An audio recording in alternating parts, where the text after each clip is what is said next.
Howdy everybody, and welcome to another edition of the YouTube Halloween series. We're going to be discussing some of DEADPIT's favorite Halloween horror films yet again. And this time we've got a real special treat for you. We've talked about it before in the past, but we're going to talk about it again because it bears repeating, if you will. The Gate. Oh my God. Tibor Tikacs brought us The Gate. It's a Canadian-made independent film, small budget on this movie. This is one of those films that for years went out of print on DVD and was fetching major bucks on eBay. But a couple of years ago, our good buddies at Lionsgate Home Entertainment released the sumbitch on DVD. Not on Blu-ray. We still have to wait on a Blu-ray. What the fuck? We got it on DVD.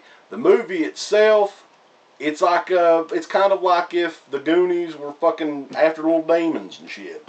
It's kind of what it is. That's the best way to describe it. If the Goonies somehow or another decided to raise Satan in the form listen to like demons, satanic 80s metal, that would be this film.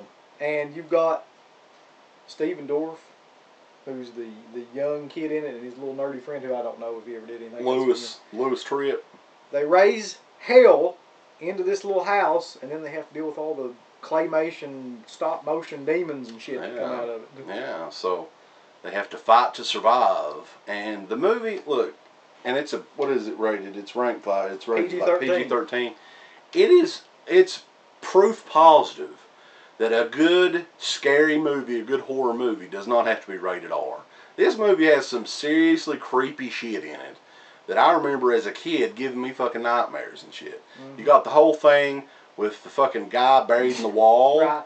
Like the homeless dude stuck in the wall. That freaked me the fuck out. You got the shit with the fucking eyeball in the hand, you know. Tons of little gags. Stabbed with Barbies and shit. Oh yeah, man.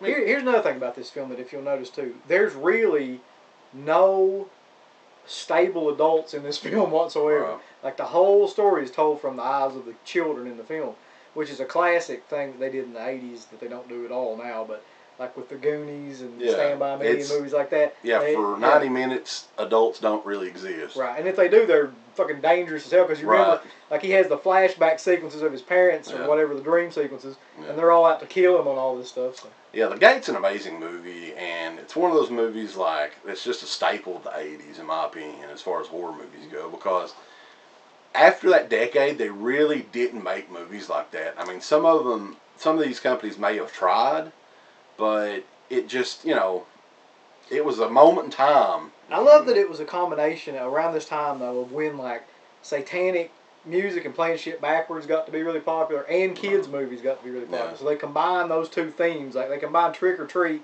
with the Goonies, and got this movie, which was it's actually pretty amazing. Amazing little movie, and like if anybody out there has some younger kids, you know, around 8, 9, 10 years old, in my opinion, this is an awesome movie to start them out with, because it does have some scary stuff in it, and it could give them nightmares, but it's PG-13, so you can get away with it. Although, I have a question. Who the fuck is that? That's Harry Potter's brother, Larry. That's Larry Potter.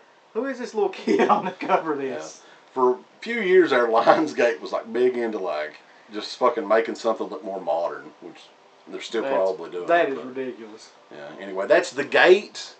And I'm the Creepy Kentuckian. I'm Uncle Bill. You've been listening to DEADPIT.com.